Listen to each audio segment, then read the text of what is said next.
Let me just say a couple of words because Brandy doesn't know my grand scheme of things. No, I don't. But in this section, we're not going to put this section on the board, okay? I'm going to make y'all do all the problems in this section.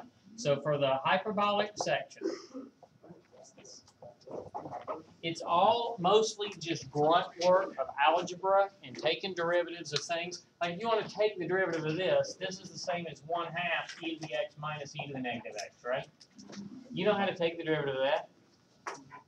The problem says figure out what the derivative of this is. Well, when you figure out what the derivative is, you'll prove that it's this.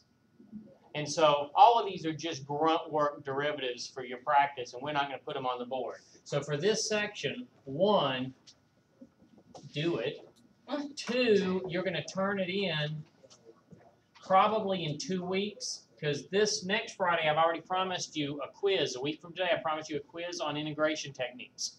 So I'll say more about that on Monday or Tuesday, but I'm just going to throw you 4 or 5 or 6 integrals just to break you in. 3, number 242 out of this section is going to be extra credit. They're not all just grunt work. So there will be an assignment. You'll turn it in 2 weeks. It'll be this. I'll put all this on the website at some point, or you'll remind me to.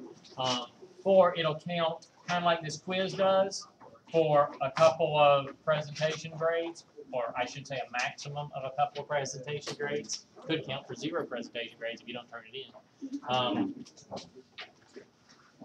So these are the definitions. This is what this function is. It's called hyperbolic because if you look at what a graph of it looks like, it doesn't look like a parabola. It looks like hyperbolas. Remember hyperbolas? Okay. It looks hyperbolic in shape. It doesn't actually have a bottom because it's always positive. But it looks hyperbolic in shape. I think that's why they call them hyperbolics. If you Wikipedia and find out more, you can tell.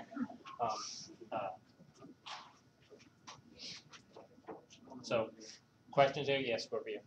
So you want us to do the whole section for 5.6? Yes, whatever hyperbolic is that 5.6? Hyperbolic trig functions? Yep. You got 2 weeks to do it. We're going to keep working through all the other stuff. It's not worth it. There's so much more important stuff for us to spend our class time on.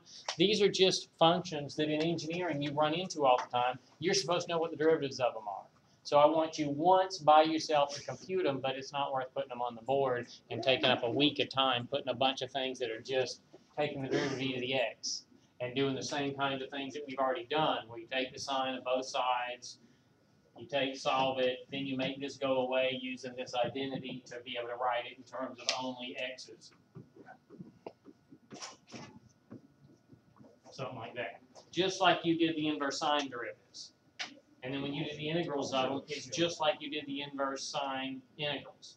So it's all the techniques are exactly the same as the ones you've already done. So, other questions?